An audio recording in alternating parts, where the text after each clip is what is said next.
Mom is a great cook. She started cooking when she was 3 years old. I know it sounds amazing, but she would help her mom cook.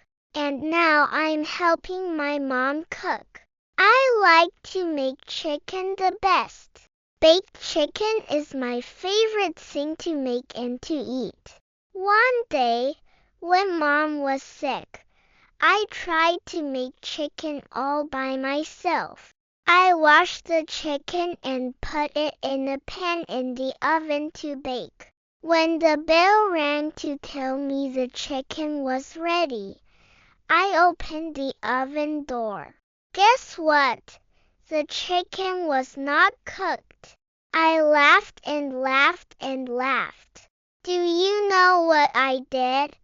I forgot to turn on the oven. So I called on the telephone for pizza to come to our house. Mom was happy that I cooked by myself.